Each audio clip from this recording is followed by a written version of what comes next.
This week, we're going to dive into emotional targeting.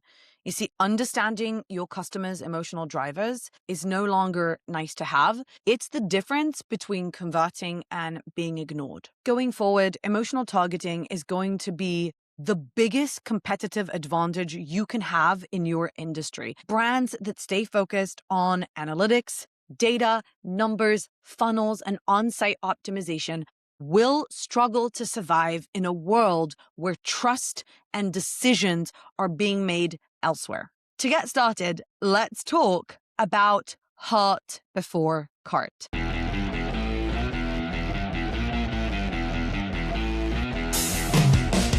So why did I call it heart before cart? This goes back to my original emotional targeting framework. It's a framework that I have built over the past almost 15 years. And it really is the reason that my team and I at Get Uplift have been able to increase our clients' conversions in such a dramatic way. And it's also the secret power, like the secret weapon that will ensure that in this new world where we are headed, where websites will no longer be the focal point for customers and for buyers, you will stay relevant, you will keep selling, and you will be better than your competitors. Let me go back. So when I started out in my career in conversion optimization, I really was doing what most marketers do, which is kind of playing the guessing game. I was very good at collecting data, knowing the behavioral parts like age, geographical location, gender, devices, browsers that our prospects were using.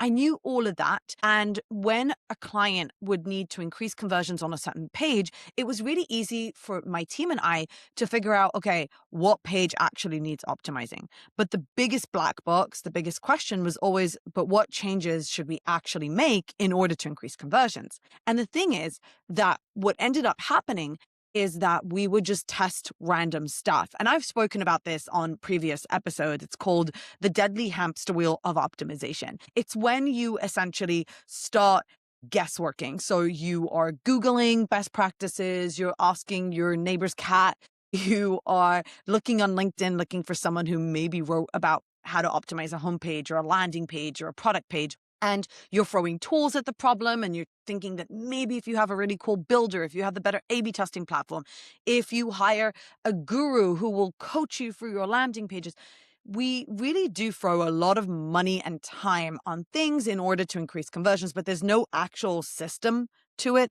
And this is what most brands do today. They find a leak in the funnel, but then knowing what changes to make just puts them on this hamster wheel of optimization where you are guessing stuff, copying competitors, trying all the tools and technology that's out there, then everything just looks like mush. Everyone sounds the same. Everyone looks the same. And it gets harder and harder to increase conversions. That's when I decided to build a different methodology for increasing conversions. I decided that if I want to increase conversions for my clients, the number one thing I need to understand is how people make buying decisions.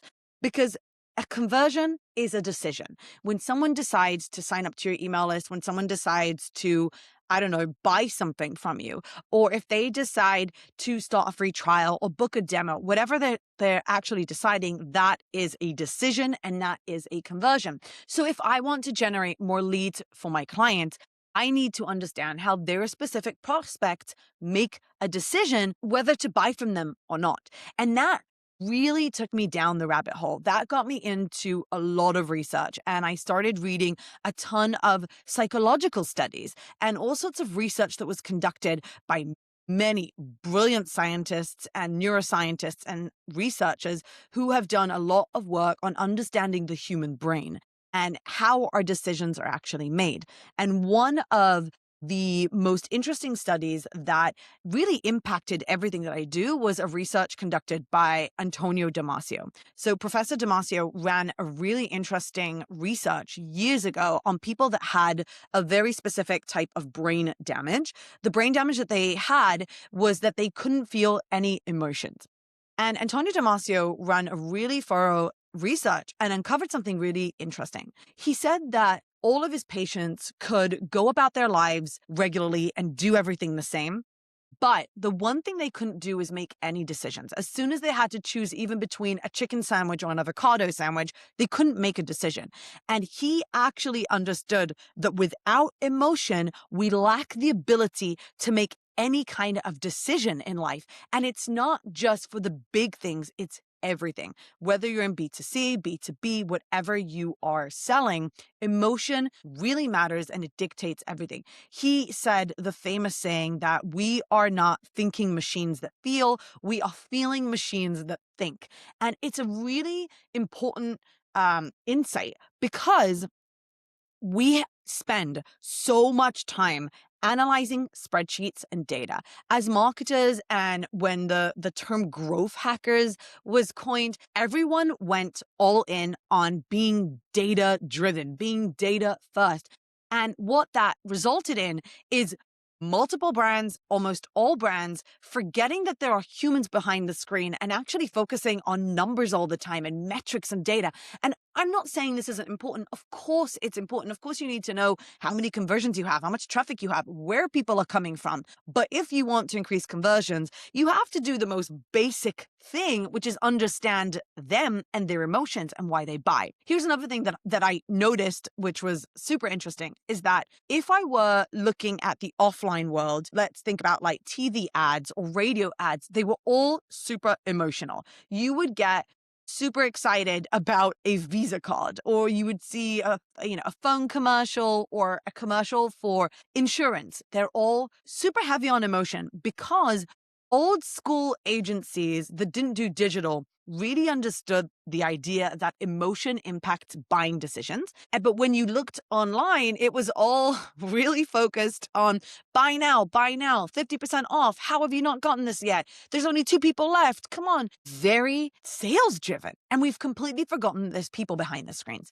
So as I was doing this research, I realized, okay, so if I want to increase my clients' conversions, the number one thing I have to do is start uncovering emotional drivers. Why my clients, prospects buy things, why they've come to the website, what are their pains, what are their challenges, what are their concerns, how do they feel about themselves right now, how do they want to feel about themselves, or how do they want other people to think and feel about them. And that's where the emotional targeting methodology started and got its roots. And we basically developed a 4-step process for uncovering people's emotions, understanding who they are and why they really buy, auditing a website, a complete customer journey, actually, not just the website, to uncover what's not working, what's not resonating. Because again, when you're looking at a page as a page, it's really hard to know what's not working. You can move elements on the page. You can change a call to action button, but you don't understand the strategy. It's hard to kind of dig in. But when you have incredible insights about your customers, it's so much easier to actually look at your website or your emails or your landing pages and clearly see what's not working, what's not resonating, what stories you're telling that don't make sense, or how you're using social proof it doesn't really connect with people. So this 4-step process was designed to understand people's emotions, understand and audit why people aren't converting on your website from a strategic standpoint, and then start testing and actually optimizing your website from an emotional and strategic standpoint. So no longer changing elements on the page, but actually creating a hypothesis that's based on solving a problem, which we also had an episode on. So when I was starting to think about, okay, what should I call my podcast? Heart Before Cart felt so right because so many of us as marketers just rush to fix the technical pieces. And I get it because it's so much easier. It feels safer to do what everyone else is doing. That's also why everyone in your industry probably looks and says the exact same, because it's incredibly risky to say something different, to go about it in a different way, to introduce different things that other people aren't doing, that your competitors who are successful are doing. So for me, actually bringing it back to the customer and reminding everyone that the customer matters most. It's not about you. The thing with emotional targeting is actually remembering that everything in your customer journey has to be about your customer. If all you talk about is your pricing, your features, and your integrations and your technology, then no one is going to buy from you because you have countless of competitors out there that have the exact same thing. And even if you have something that's powered by AI, and even if you have one feature that no one else has, believe me, they will have it soon. You cannot differentiate yourself by features, by pricing. That's not the way. You differentiate yourself by solving very specific problems and pains and concerns for your prospects. And it makes it a lot easier because when you truly understand what is motivating people to buy from you on an emotional level, it's so much easier to know what messaging to use, what copy to write, what social proof people need to see on a page, what you need to be working on in Reddit, on YouTube, on Discord, what conversations you need to be having over there, because optimization no longer lives on the website alone. If you do not understand the emotional triggers, the emotional drivers of your prospect, then you cannot stand out. All you're going to do, especially now with LLMs, is just look and sound exactly like everyone else. And when a prospect goes into their preferred LLM, be it ChatGPT or Gemini, Perplexity, and ask it, hey, what type of software should I buy for X, Y, and Z? What kind of top should I buy? Recommend 5 platforms for email marketing, whatever it is. ChatGPT, the LLM, will pull from all of the sentiment all over the web. It will, yes, it will compare features, it will compare pricing, it will show the prospect all the stuff. But then once they've seen that it's all the same, they're going to look for that emotional connection. They're going to look for someone, for a brand that they can trust. And again, they do all that on Reddit, on LinkedIn, on Discord, on YouTube. They are on Facebook communities deciding whether to buy from you or not. Emotion is the foundation of everything.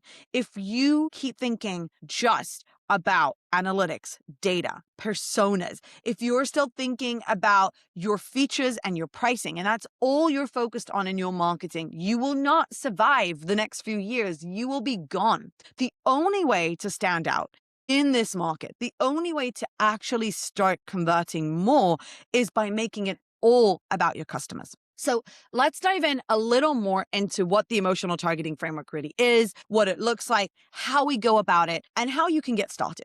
So step number 1, as I mentioned, is really the holy grail of the framework, and it is identifying your customers' emotional drivers. So how do we do that? We do that with research. There are many different research methods that you can go about.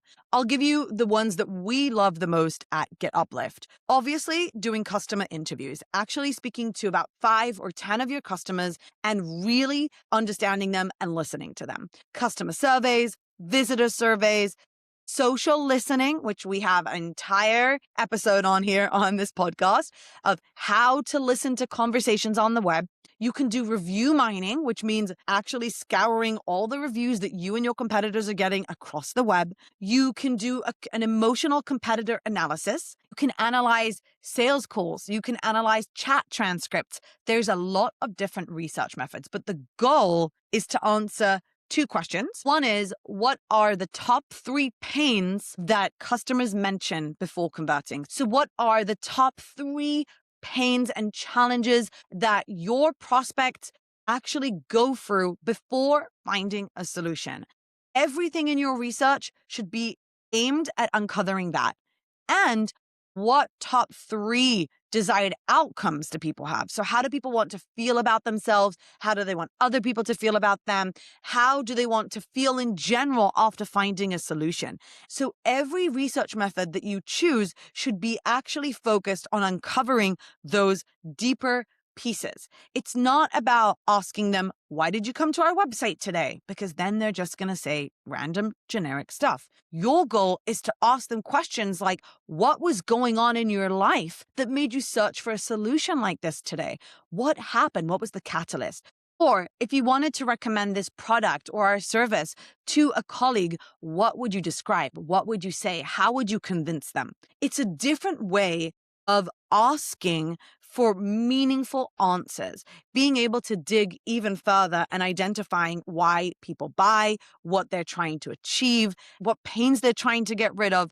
All of that is part of the research. Once you've done the research, you start synthesizing. Synthesizing the research is super important. It's about uncovering those additional layers. It's not enough to just collect data like we collect numbers and Pokemons. You actually have to decipher all the insights that you're collecting. Truly map out who your customer is. At Get Uplift, we build something called a customer first compass. This is an entire slide deck that's designed to answer the most important questions about your customers: their pains, their hesitations, their concerns, what's stopping them from converting, what would convince them to convert, what type of social proof do they need to see and read on the page in order to convert. This compass is something that helps us as a team at Get Uplift, but it also helps our clients really use it internally for product teams, product marketing teams, growth teams, email marketing teams. All use this customer compass to understand their customers better and know exactly what to write and design on a page in order to convince people to buy from them. So the customer compass is this living and breathing document that they also give third-party teams like agencies and contractors so that they can truly understand who their customers are.